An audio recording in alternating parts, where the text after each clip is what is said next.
Hello, everyone. Welcome to the Reddit League show for week 3. We are on our first world map this week, Lakes of the World. A very interesting theme. My name is Zotomo, and I'm joined, as always, by Calamity. Hello. Hello. And our guest this week is the Iceman himself, IceTharu. How are you doing? Hey, glad to be on here again. I'm doing pretty well, despite my performances this week or this season. I'm feeling good. Yeah, you moved up into Division 1, so quite the challenge change from Division 2 last season, but hopefully you'll be able to pick up a few points in the coming weeks. We've got 5 divisions, and some of those are broken into 2 groups. We got a lot to cover, so let's just jump right in to Division 1 and their results. And Ice, yeah, pretty much what we should expect from Division 1 here. Lots of very high scores. Yeah, we had 4 25Ks, and even after I played my seed, I was worried that we might get more than 5 25Ks, and I wasn't sure how bonus points would work then. But yeah, 4 25Ks, we had 4 draws, the only win being Boxa against Simi. I was quite surprised. I expected him even to 25K this without motivation to play the game. And yeah, the other results, I guess just everyone drew. Blinky with a 25K against me, but I'm pretty happy to just pick up a point. Even though after I played it, I thought, okay, maybe I should have actually 25K'd it. Word Dog picks up a point. Orpheus, I think he got 2 bonus points for being the 5th highest scorer. But yeah, nothing really to read much into this week, except that it was a pretty easy seed for Division 1. Yeah, Calamity. Yeah, I'm still sort of in the process of figuring this out right here of who actually gets a bonus point and who doesn't. Because never mind. I was just confused because it was pretty much essentially all draws. So I was looking at these points and I was like, how did he get a point? He can't have gotten a bonus point, but of course he got a draw, so he didn't get a bonus point anyway. But yeah, so the only match that didn't end up in a draw was Boxer against Simi, which is not good for Simi. He's now still on 0 points as the only player, but especially good for Boxer, who can now catch back up with Raidman, who was a point ahead before this week. And with the 4 points this week, he can make up those points. Probably Ice Chicago going to be happy about the first points of the season. Always nice to get those. And yeah, apart from that, we expected lots of good scores here. It's an easy world map to top it off, not just a world map. And it wasn't the hardest of seeds either. So yeah, not a big surprise there. I don't even think it's worth talking much about whether who got like 2 points more than whoever else. So I think we can just leave that there. Very nice. Well, let's take a look at the Division 1 table after 3 weeks. Yeah, unfortunately, a very rough start for Simi, kind of losing motivation and down at the bottom yet to pick up a win. And Boxa, maybe a bit unlucky, has a perfect start to the season, but isn't in first place, given Raidman's great performances there. Some of the new boys, Blinky and Bulgur, also doing quite well, but yet to really get any significant points, mainly because they've been up against some very tough competition, Ice, and we see you there down in 9th position. Yeah, I mean, the top players here, Raidman's already had 2 25Ks in just 3 weeks, so he's off to a fast start. Boxa, Mr. Blue and Blinky with their first 25Ks, and the top of the table looks actually pretty fearful to me. I'm not looking forward to playing Raidman and Boxa. I think that might be a struggle, but yeah, I mean, the table doesn't really change much, except Blinky gets 2 points and he gets his first not loss, but he's gotten a lot of bonus points already this week, so he can potentially in the coming weeks catch up with the players above. And yeah, I think me and Chicago will hopefully be or we'll be looking towards getting a first win to get at least into the mix of getting into 6th place. Definitely. Yeah. Blinky, a little bit weird in his standings, Calamity. 5 points, but no wins yet. Just lots of bonus points there. And the perfect game, of course. Yeah, he's been a bit unlucky in week 2, especially where he just lost out to, I think it was Orpheus. But yeah, I just checked the schedule and you're playing against Raidman and Boxer in weeks 8 and 9. So you'd better pick up some points before that because, well, last 2 weeks might be a bit tough to pick up any more. So you don't want to be in a bad position then. But yeah, Boxer and Raidman sharing the lead for now as our two finalists from last season. Not a massive surprise there. Maybe more so that Orpheus and Verdok are behind them. I think they probably are going to have a difficult time to defend their position, but I think they are probably capable of it. But it's definitely going to be an exciting fight between probably those two and Mr. Blue and Blinky, I'd imagine. I don't know if Bulgur is quite capable enough of fighting for third or fourth. We'll see in the coming weeks. And yeah, then bottom three, Chicago, Iceland, Simi. You're going to have to fight for every point. But at least the positive part is that for one of them, there'll definitely be one deciding match against whoever finishes seventh, even if they don't manage to pick up enough points to get themselves out of those relegation places. Very nice. We'll look to see how this things will shape up in the next week. And we started off with two very interesting countries, and it kind of continues after a little bit of a detour in a world map. We are in Iceland for our fourth country, and yeah, very interesting map. We'll get to that towards the end of the show, but some pretty big matchups, mainly Ice, you up against Mr. Blue, a chance perhaps for you to pick up some points, but number one and number two going at it with Raidman and Boxa.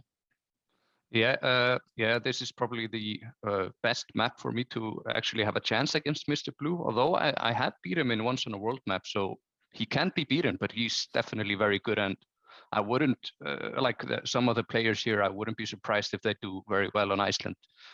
Boxa and Raidman, obviously, I wouldn't be surprised if that ends up in a high-scoring draw based on how they're playing this season. And both, I think Wordog against Bulgur is going to be important. Bulgur can draw himself up into the mix for fourth place if he wins. If Wordog wins, he'll actually probably say goodbye to any relegation fears, really. And yeah, otherwise, I think Orpheus and Blinky should beat Simi, and unmotivated Simi. I think a motivated Simi could beat Orpheus, and CG, I think he will lose against Blinky. Yeah, Calamity, any thoughts on these matchups?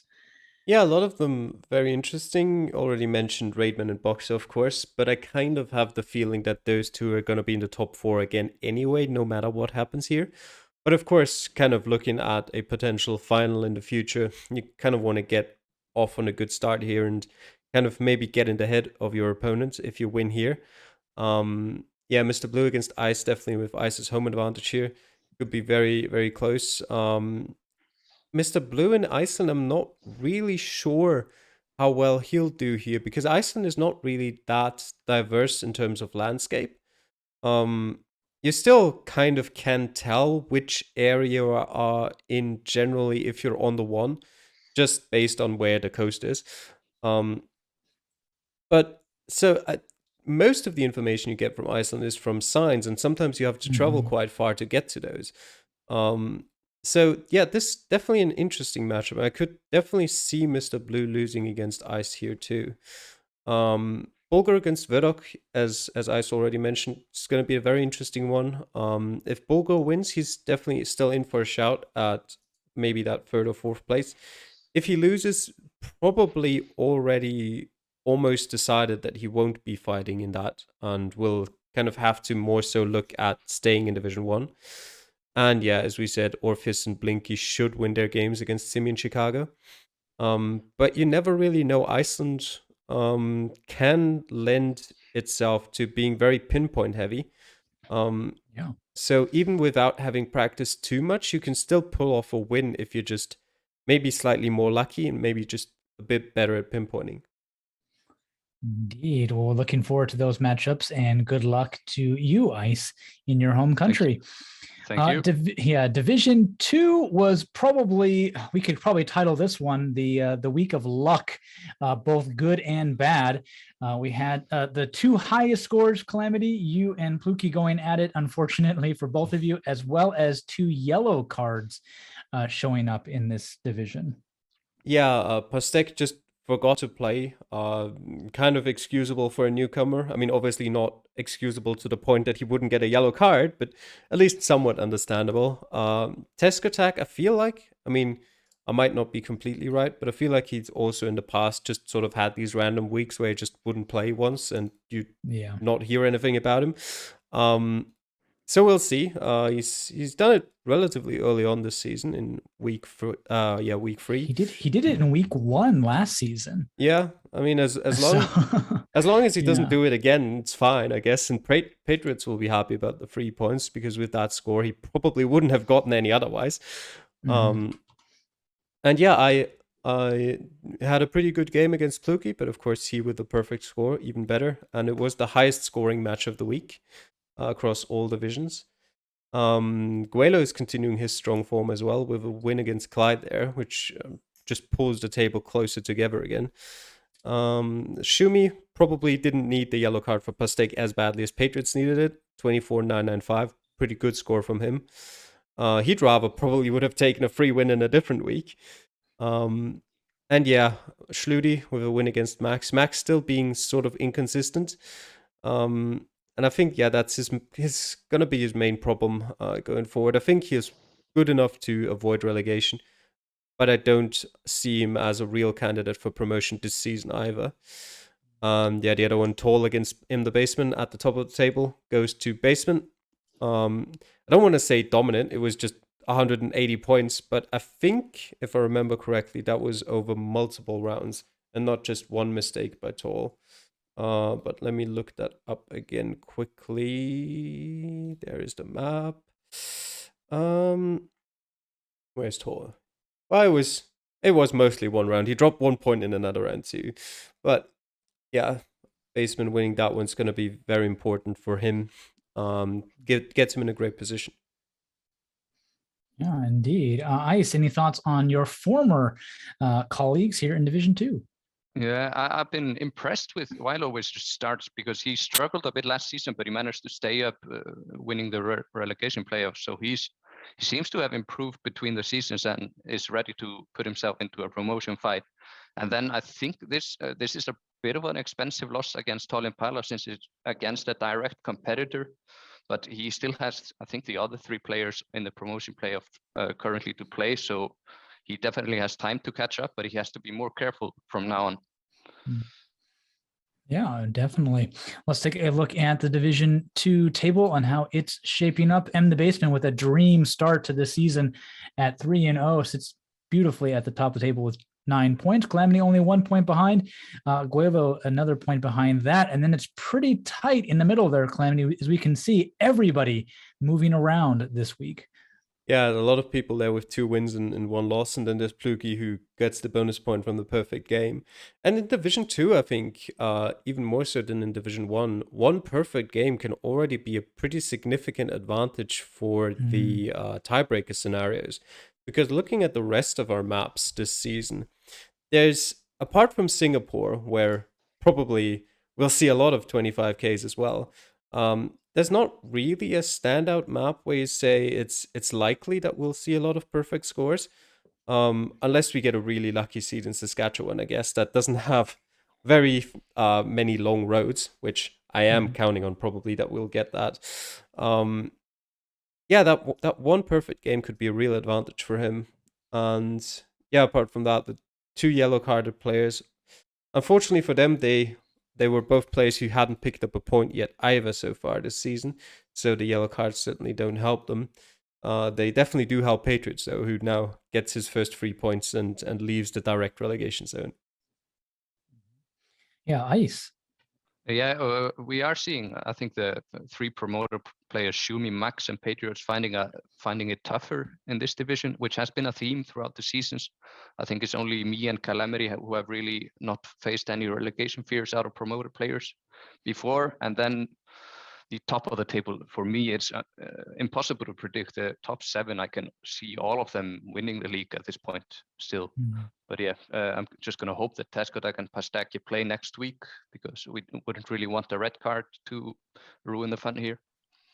Definitely, indeed. Well, let's take a look at their fixtures for week 4 in Iceland. And we do have the American matchup of Guelo Wizard and Patriots. Guelo looking to continue his good form there. And Calamity, you up against Pastek.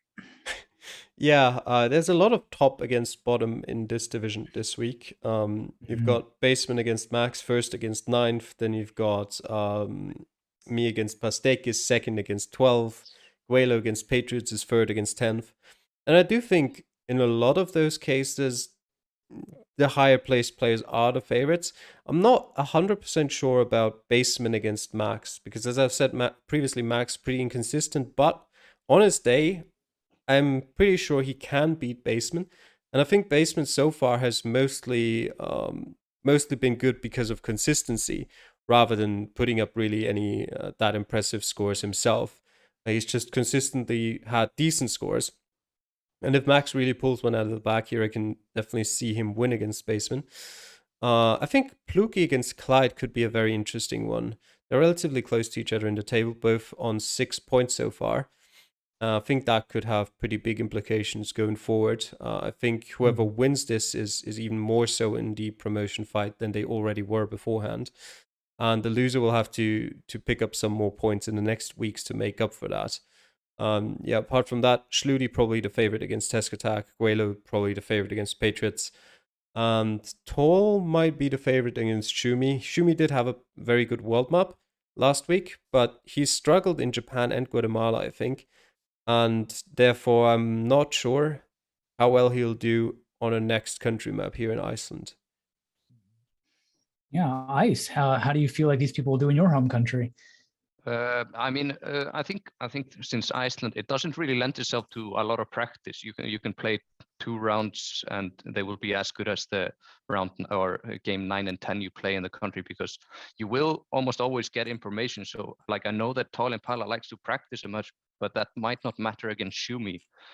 And so there are players in there, even though they're from the bottom half, they can actually get themselves into the promotion hunt if they win. For example, Shumi, Max, they've got a real chance here. If they win, they're actually just back in the hunt for getting promoted. And then the other fixtures, Pluki versus the real Clyde, I'm really looking forward to see how that goes. They've both been playing well. Clyde, he was unlucky last season to get knocked out of the playoff promotion spot, so I kind of hope he does well this season. And yeah.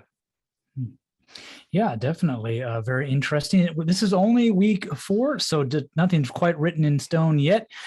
Calamity, UNM, the Basement could definitely fall a bit down the table, and the other players could rise. So, no, of course not. You're going to stay on the top the whole entire season. Nothing's ever going to change. But mathematically, at least, let's entertain the possibility that it could happen.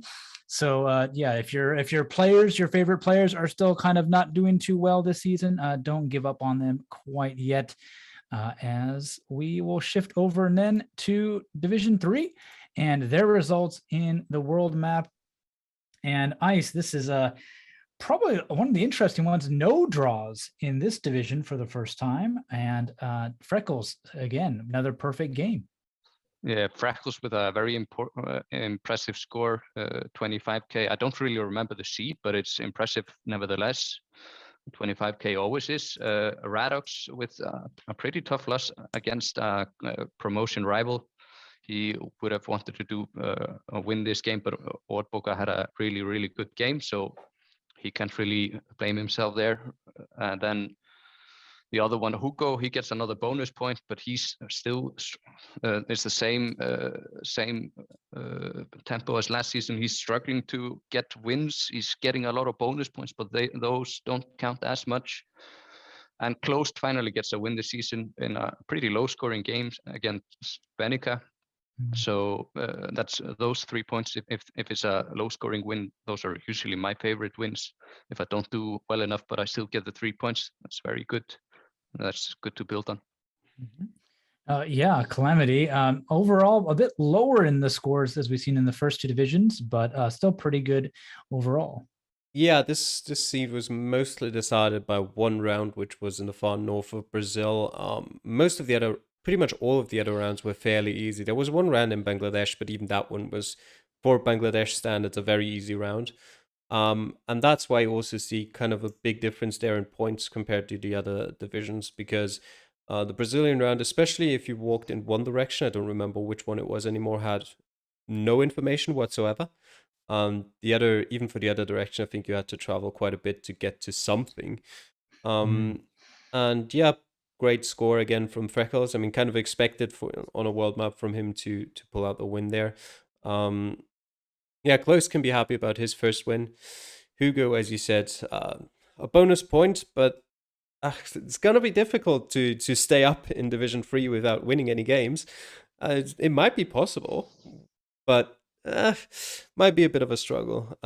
Good games from newcomers as well. WTF and Paulinho both very close together there in their score, just 11 points apart. Both picking up wins, and LCN as well winning the American Derby against Ferret. Mhm.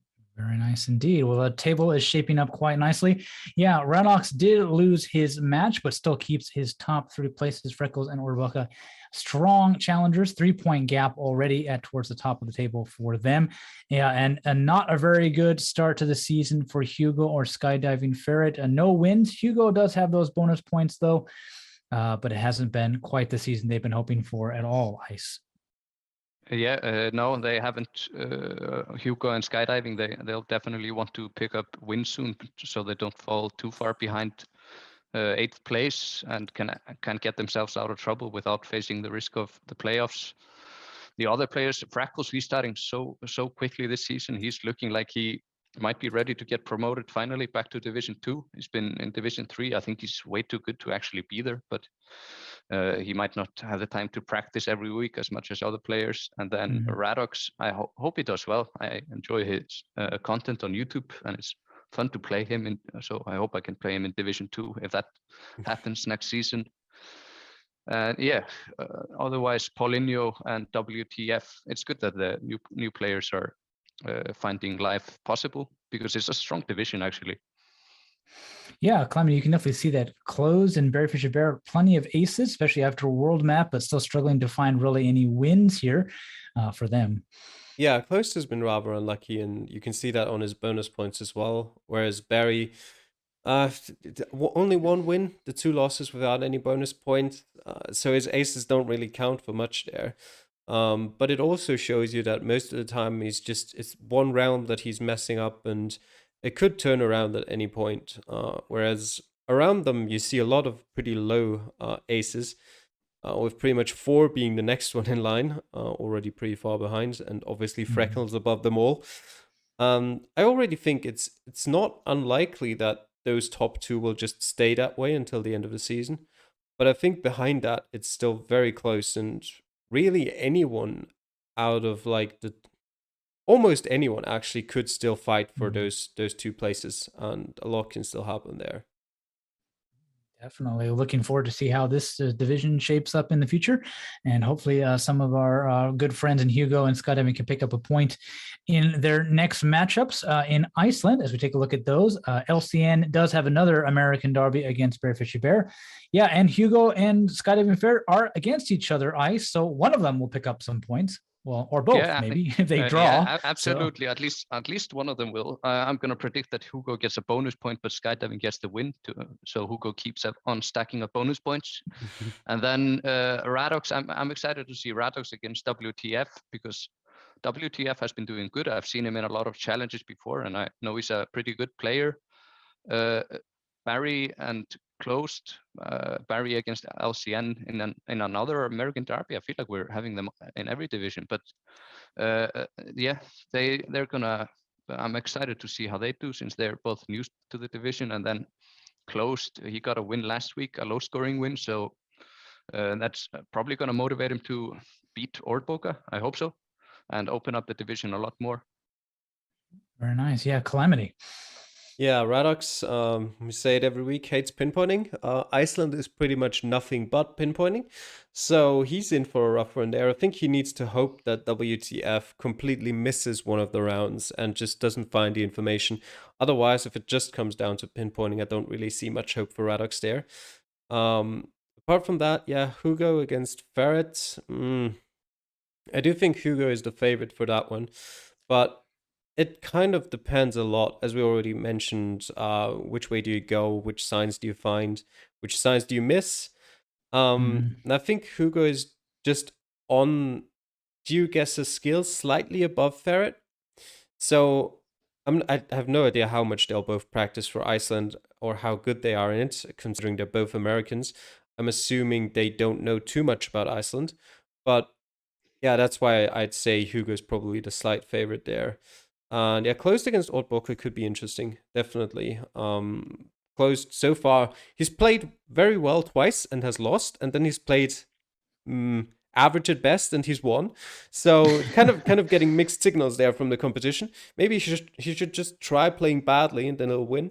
But no, it could be definitely an interesting game as well, and it'll probably decide whether the rest of the pack can still catch Ordboka.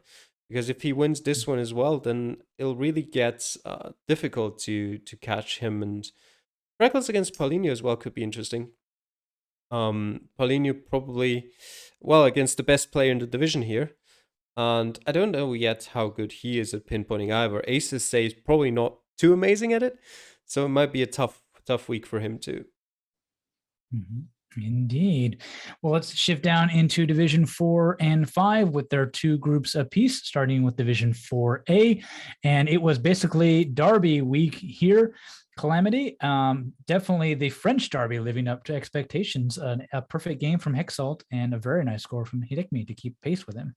Yeah, definitely a great game for both of them. It has to be said the Division 4 seed was by far the easiest one out of all of them. We had a total of 12 perfect games, if you include everyone who played the seed, which is far above anything that you usually get. I think that might be the most perfect games we've had in the seed ever. Been, yeah. And yeah, Hexalt winning that one with a perfect game, and therefore picking up as many points as everyone else who won their game. Yeah, Lunacy winning the top of the table clash against H-Town is going to be very important for him as well. And Pashtetli winning the Swiss Derby, also another crucial win for him. I think Pashtetli in recent weeks has picked it up a bit. He didn't have a too good of a week one, and last season also didn't really go that well for him. But so far this season, he's shown a bit of a better performance. And yeah, Pork Steaks as well. Great win for him against Faraban. Slightly unexpected, maybe, although Pork Steaks always a candidate on the world maps to pull out a good score there. Mm-hmm. Very nice. Yeah, Ice. Yeah, it's a good win for Pasteli against Neusel in the Swiss Derby, and it's pretty expensive for Neusel to lose it. And then Pork Steaks, and that's also, I was surprised, but I know that he's got a good player in him, so I wasn't maybe overly surprised that he won Faraban.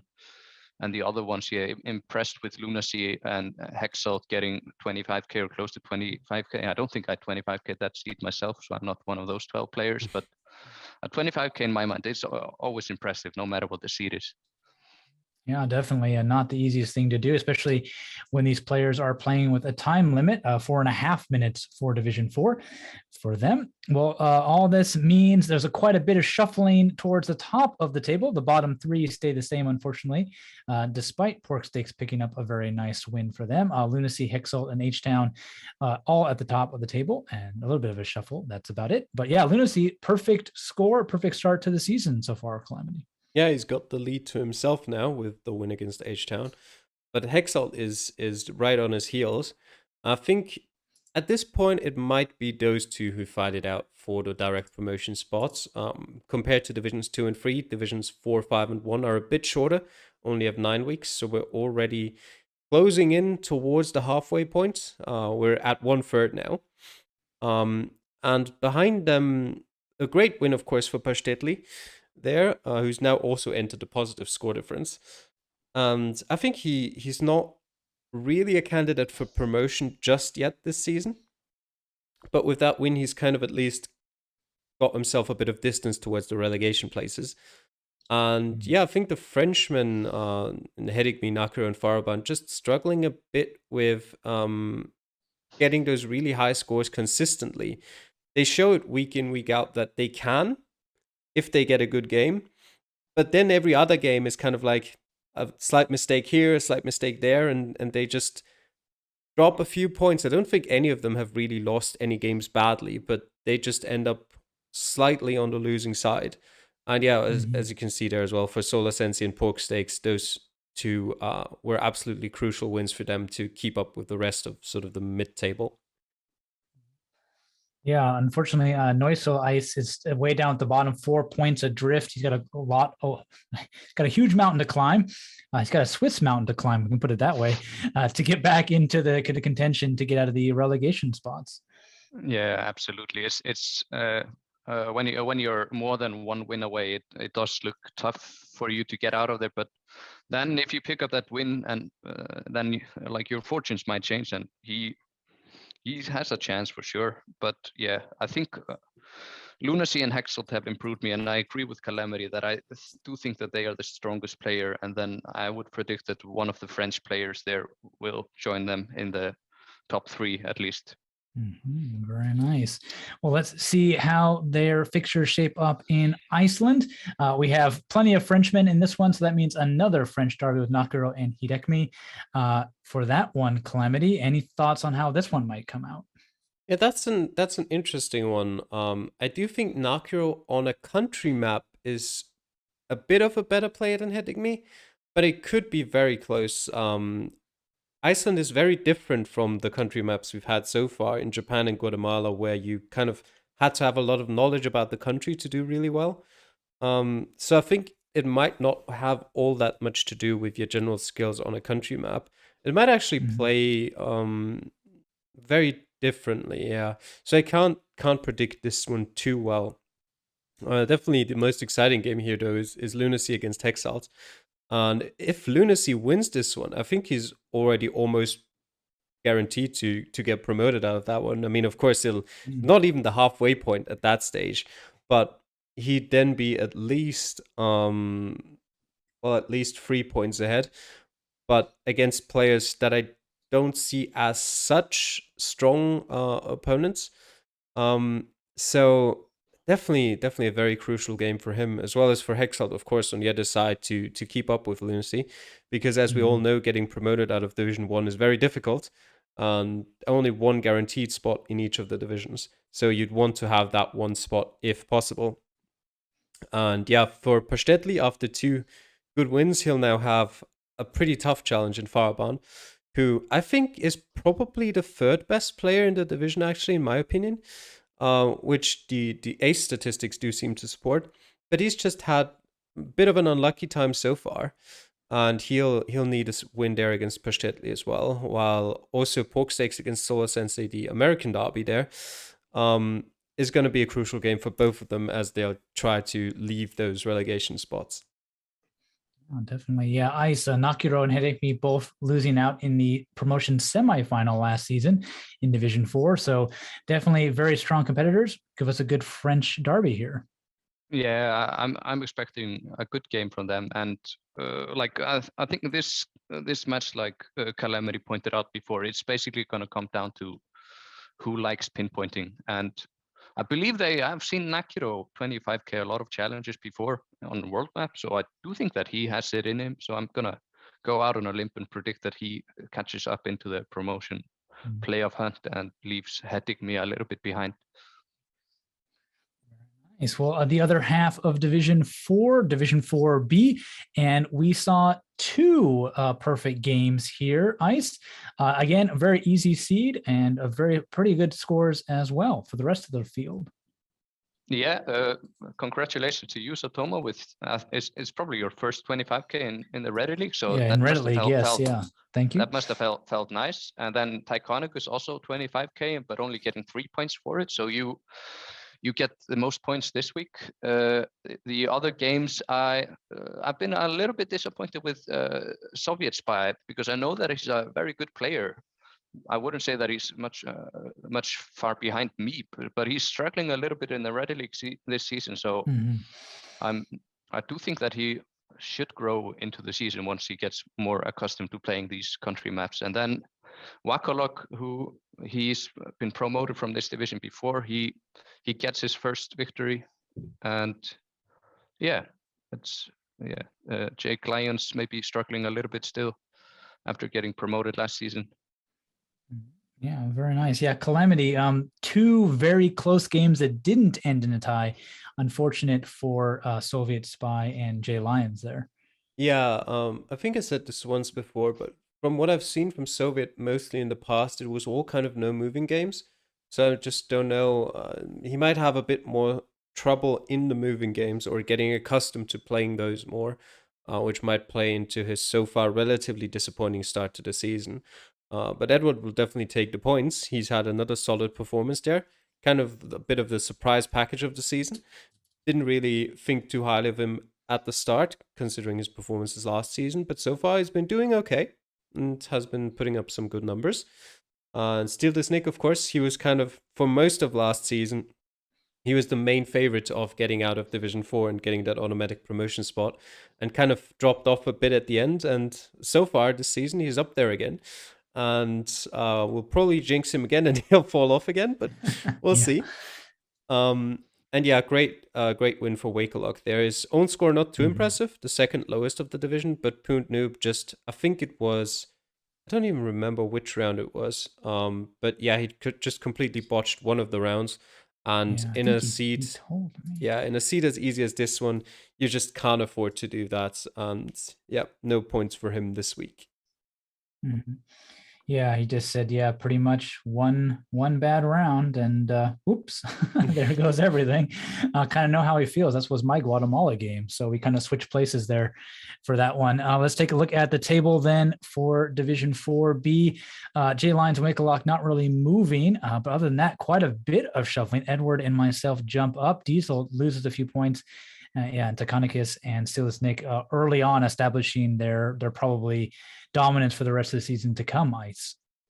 Yeah, Tychonicus, Stealthisnik, and Diesel, they look like they are very, very likely to be in the top 3 spots, although the order of them, I don't think there's anything decided in that. I could see that changing easily, and all of them getting promoted equally. The other ones, Wakelock getting a very important win for him to get some points on board, and that's, like I said before, that's always important. But yeah, it's just the thing which stings the eye here is the huge gap between third and fourth. So the rest of the table is really open still. Yeah, definitely, Calamity. We got 4 points and 3 points separates all the way from 4th to 10th. So very, very tight in this division. Yeah, exactly. From 4th to 10th, anything can really still happen. There's nothing decided yet at all. And I'm pretty sure that one perfect game might help you out massively come the end of the season for any potential tiebreakers. And the same, of course, goes for Tychonicus up there, who's now got that one perfect game in his back pocket. Yeah, I do think just looking at player skill as well, there's some players in sort of the 4th to 10th range as well who I think are capable of performing at the same level as Tychonicus, Steal the Snake, and Diesel.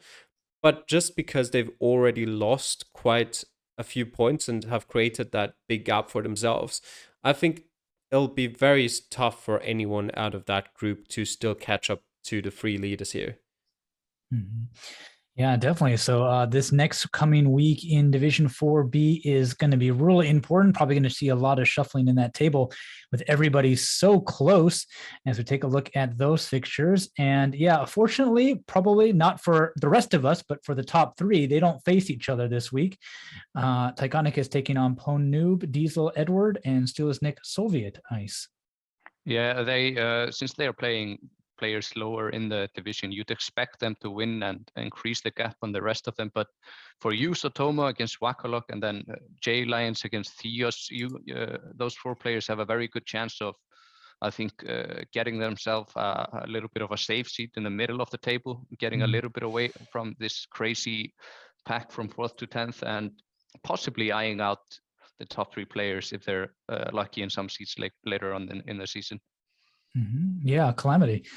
Yeah, I definitely do agree with Ice there. This week is definitely more so interesting to look at those 2 matchups to see who out of them will give themselves a bit of leeway towards the top, towards the bottom. I mean, for the other 3 matchups, we do have some clear favorites, but you know, Iceland can be a surprise.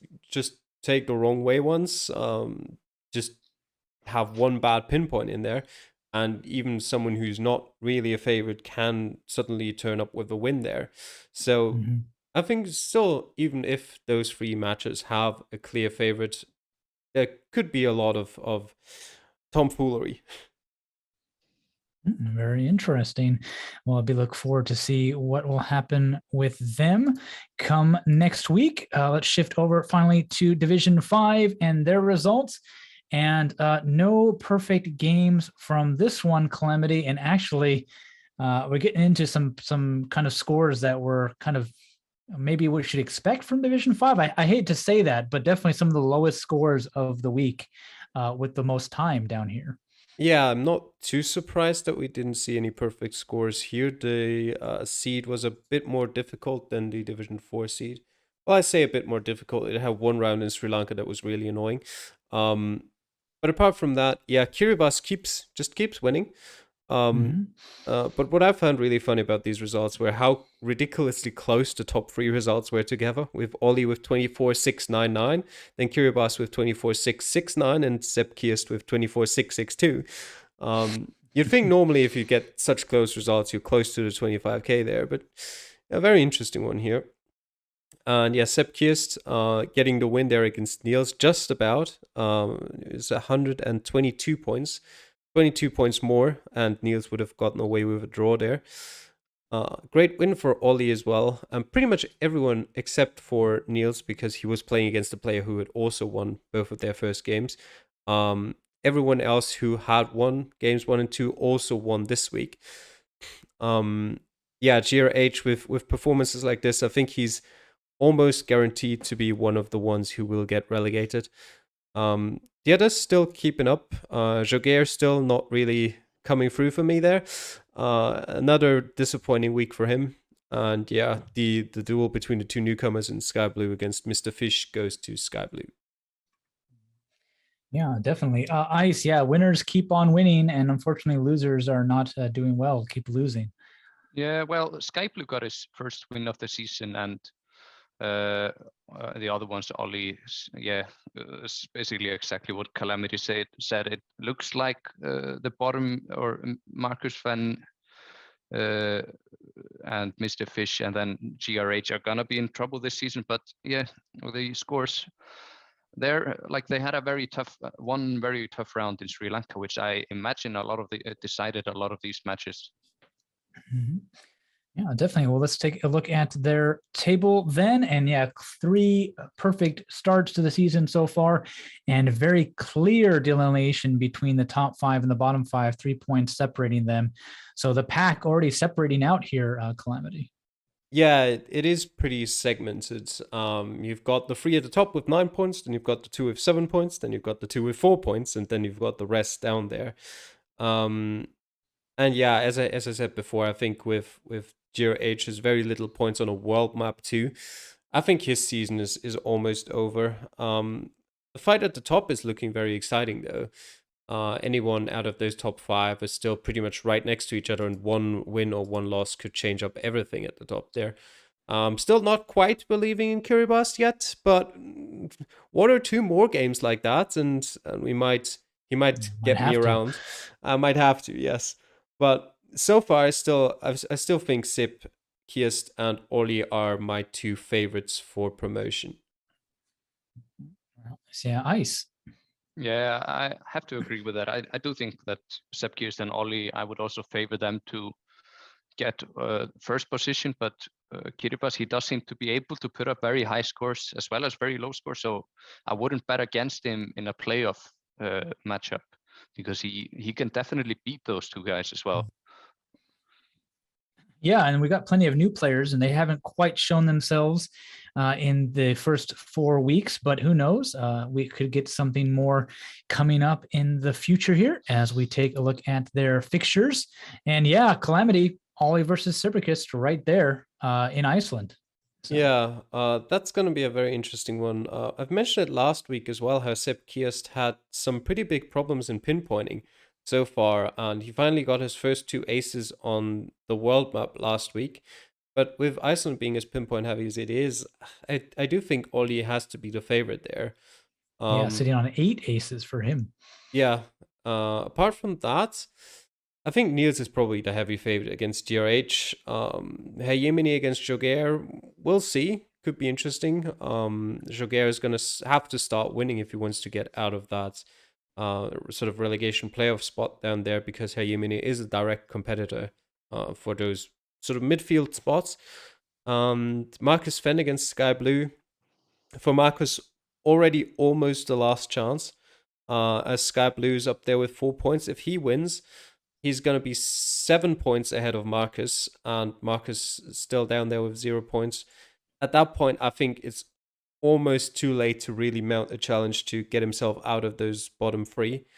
The same goes for Mr. Fish pretty much, but his opponent with Kiribati, as I said, he has shown some inconsistency. I don't know how well he'll do in Iceland, but it is probably a good point in time to just start getting your first win, and I do think it's possible for him.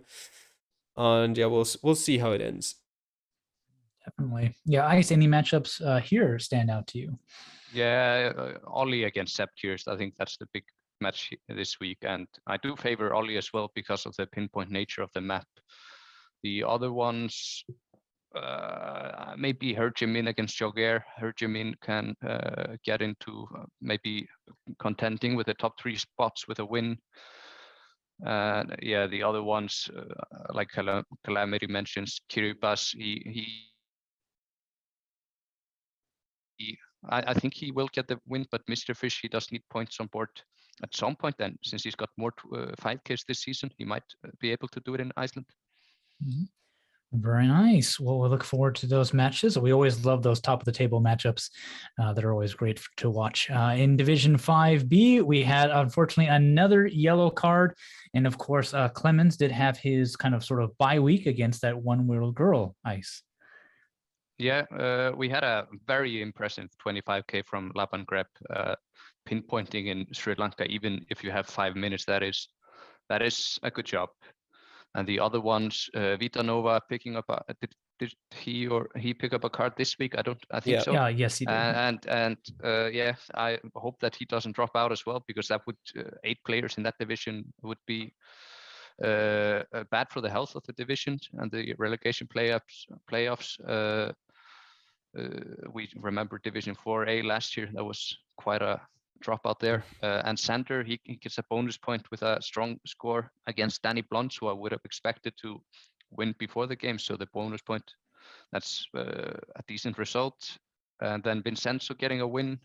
So yeah, he's going to be happy with that. He was in this division last year, I think, and I think he hopes he can stay up, and that boosts his chances for sure. Yeah, Calamity.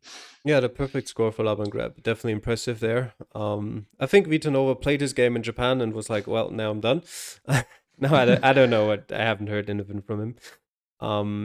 But Bombadil will take the points for free, which I think are his second 3 points of the season, I think. Yeah, he played week 1 against that one weird girl. So he's just kind of had all those points thrown at him, and he didn't really have to do much for them. Clemens there with good score, even if he didn't really need to do much there, as he already got the points for free. Danny Blunt still 24,998, just about not picking up the perfect game there. We'll see towards the end of the season if that will still matter. But it could be bad for him, considering Laban Grip did pick up that perfect game there. Yeah, a bit slightly disappointing maybe from Xander, who I think we all kind of had as that sort of third player in the promotion race. Not the greatest score here. And yeah, Vincenzo, a great win for him against Troy, who I think is one of his rivals in staying up in Division 5. I see both of them as sort of the players who might be fighting anywhere between like 4th and 7th place. So let's take a look at this table. And of course, those 2 very good scores on our world map, Laban Greb and Danny Blunt, are at the top. Laban Greb, his bonus point from his perfect game, just taking him above his rival. Yeah, that nice win for Danny Blunt also puts him above Xander as well. And yeah, Calamity, as you mentioned, Bombadil kind of sitting up there nicely with those 2 free wins. Yeah, it's probably a bad thing for him, though, as well, at least in regards to that one weird girl. Maybe Vita Nova just comes back next week like nothing ever happened, and just plays on as normal. In that case, those 3 points were good for him. But you kind of want you don't really want to be in a position where you've already gotten your 3 points and everyone else is still to get them later on in the season, because it sort of forces you in that bad position of, I have to pick up points in some of the weeks because my opponents will just get them for free. Yeah, Laban Greb and Danny Blondes still sort of rushing through the division. And Danny Blondes, he's already had a great season last season and then lost in the playoff games. So I'm sure he doesn't want that to happen again. But he's now 1 point behind Laban Greb, and he's also that one perfect game behind. And important to note here as well, Division 5 doesn't play Singapore. So for them, there's not one more map where it's quite likely that a lot of people will get a perfect game. So that one might actually really be crucial for Laban Greb. But as we'll get to see in a bit, next week's game will be even more crucial. Yeah, definitely. Ice, any thoughts on this Division 5B table? Yeah, Lab and Danny Blondes, they look like they are the favorites for me now to get out of the division, and for the other players, Sander might get into the playoffs. I think he has a good chance, but the other ones, I think their goal should be to finish 5th place, and I just hope that Vita Nova comes back in place. That would be good for the division. Yeah, I would hate to see a fellow Japanese player drop out just because he didn't want to play after he got his home country in week 1 from that. Well, yeah, their fixtures, as Calamity mentioned, do get quite interesting. We have another top of the table matchup, Laban Greb versus Danny Blondes, and Nabin getting his free game against that one little girl this week, Ice. Yeah, there are like Danny Blondes against Laban Greb. A win here for Danny Blondes would, I think, render the bonus point useless for Laban Greb, because then Laban Greb would need to catch up with him. But yeah, that is a huge game for the future of the promotion race here. The other ones, there's a lot of games with players close to each other, so Bombadil can get his first true win this season. And it's Rayblade and Clemens Kirchig, and also a win for either one of them gets them a little bit closer to safety, but probably not close enough at this point, since even if you're 6th, you still might face relegation. So they would need to pick up more points later on in the season. And yeah, Nabant with a free win will get his first 3 points if he plays, that is. Yeah, very nice. Yeah, Calamity, any thoughts on the Division 5 matchups? Yeah, Nabant hasn't missed a game so far, so it'd be pretty bad if he missed his free game out of all of the ones possible. So quite likely that he'll get his first 3 points and his first win there. At the point where he is currently, you kind of take everything. You kind of go to yourself, yes, first win, even though it was a free game anyway. And yeah, Danny Blondes against Laban Greb. I think if Laban Greb manages to win it, he's definitely now in the favorite seat, and it's gonna be it's going to be less to do with how Danny Blondes plays and more so if Laban Greb makes any mistakes in the following weeks. Whereas if Danny Blondes wins, as I said, the perfect game might not come into play too much for Laban Greb. But even if you just assume that Laban Greb picks up a bonus point against Danny Blondes, then it's still just 1 point separating the two of them. And I wouldn't be so sure yet if the perfect game might not come into play later on anyway, because just Danny Blondes maybe losing one game against someone else, Laban Greb maybe picking up that 1 bonus point more, and suddenly it's all deciding again. And yeah, we mentioned it, Troy against Clemens and Bombadil against Vincenzo, kind of the duels there in the middle of the table from 4th to 7th. It'll definitely be important for all 4 of them to kind of get themselves away from those 7th and 6th positions. Yeah, definitely. Indeed. We'll look forward to all of that in Iceland. And yeah, that's why we have you here, Ice. Our next map is your home country. If I actually change the image around and I don't forget about that. There we go. It is a map by Toponic, average score of just over 12,000. Hasn't been played too many times, but plenty of locations. Yeah, no photospheres, which we can kind of be happy for, but there is plenty of broken coverage Yeah. So Ice, your thoughts on Iceland here? Yeah, absolutely. There is a lot of very annoying broken coverage where there absolutely should not be. I have no idea what is going on with that. I don't think it's the same reason as Germany. I think it's just Google messing around. But it does make you run into dead ends where there definitely should not be. But otherwise, for Iceland as a country, it's not the hardest country to play, since most rounds, it's not guaranteed, but most rounds you will get these yellow signs which tell you a road number. They tell you probably a direction to a big town in the region, like Egilsstaðir, Akureyri, Höfn, something like that. And the road numbering system is so simple that you can learn it in 10 seconds while playing it. This map in particular from Topotic, it really favors, I think, favors rural locations over urban ones. I think more than half of asphalt in Iceland is in cities, so it is very rural favored, which does make pinpointing extremely important because there are long stretches, long curves, and if just misjudging one curve in a long road, even when you know where you are, you can drop 500 points, and there's nothing you can do about it. It's not hard to drop points when you're pinpointing in Iceland because the roads are long, straight, and there's nothing really to go of except maybe the mountains you can see on the map, but then it's hard to judge distances to them and stuff like that. So pinpointing is definitely going to come into play, and broken coverage is, I think, in most cases going to force you to turn around if you run into that, which is annoying. Definitely. Yeah. Calamity.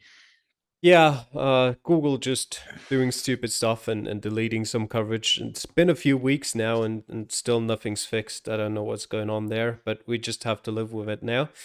That is one of the reasons why I would recommend people this week to just pick a direction and stick with it. Because even if it doesn't look like the other direction will be a dead end, you might just take one step and suddenly there's a dead end in the open road. And you don't want that to happen after you've gone 2 minutes in one direction and then just went back to the start and turned around and were like, oh, I can take one step and now I'm stuck. That would really suck. So just take one direction, go that way, and you'll probably run into a dead end anyway.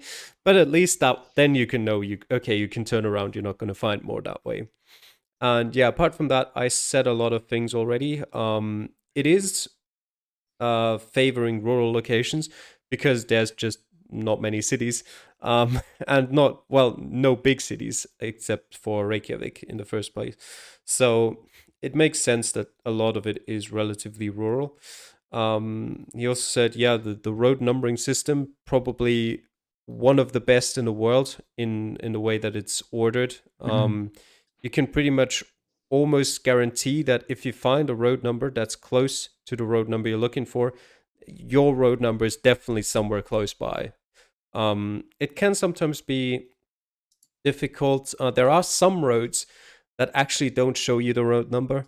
It's not a majority, but there's a few here and there where you'll just have a road name for it. So my advice is if you don't find the exact road number you're looking for, it can be there, but you just don't see the number and it's just an unnamed road, so to speak. Whereas in 99% of other countries in Geoguessr, you'd kind of say, okay, go look for it somewhere else, then it's probably not there. But in Iceland, it might be there. Apart from that, yeah, the one is annoying. It goes around the whole island. There's barely any signs. You can help yourself a bit with the coast, if you can see it at any point. And sometimes you get a bit lucky and there's some river connecting some lake to the coast, and you can help that to pinpoint a bit maybe. But yeah, most of the time on the one, you can go 3-4 minutes without finding any good signs. And it's unfortunate as well how in Iceland, if you get to an intersection, because there are even in the worst places of the one, there are some intersections around, but because they're mostly like some dirt road that's going off somewhere, or it's mostly like stone pebble roads or something like that, it doesn't really look like a major intersection, so you can easily miss it while going past. And the signs are usually located in positions where it's very easy to miss them as well. So maybe don't go too fast either. Apart from Yeah. that, anything more? Yeah, I think that was mostly it. Maybe just take a quick look at what some of the general areas look like. Especially, I would recommend on the one. Just look at how the one looks like in the south, on the south coast. Look how it looks like on the north coast. And just so that even if you don't find anything, you've at least got some sort of idea where you could be placed. Yeah, there is no coverage like in the middle of the country, right? It's that ring No, around the edge, pretty much. there is no road really in the middle of the country. Yeah. So it's only like really mountainous roads open 2 months a year for hardcore jeeps. But yeah, there's no coverage there. I've never been there. And I would be very surprised if they would ever cover that area. Is the geography very noticeable? Calamity, you mentioned that like check out the north, check out the south. It's the north part of the country or east to west very distinct? I wouldn't say it's necessarily the geography, although I do think on the one generally the north is a bit more mountainous than the south. But I would think it's mostly more so the type of coverage, like is the sun shining, is it a bit cloudy, stuff like that, rather than really anything geography. Because I mean, if you look inland, there's going to be mountains. If you look out to the coast, there's going to be water. I think that's pretty much true for most of Iceland. Yeah, I would personally say I think the south and west, they are a lot flatter than the east has a lot of fjords, and the north also has a lot of fjords, especially the west fjords have a lot of fjords. So you can't usually tell if you are in the south or west, and the areas in the north which are flat are basically volcanic areas. So they should be look pretty dark metal like. And yeah, otherwise there are some slight differences. There are mountains which you can recognize, but I think most people don't, and that's a waste of time, since if you find a sign, you probably will be able to figure out where you are. Yeah, very nice. So definitely a great first 4 maps we have in Reddit League. Looking forward to taking on Iceland and see who will get the wins in this country. And we will see you all next time. Take care. Bye. Bye-bye.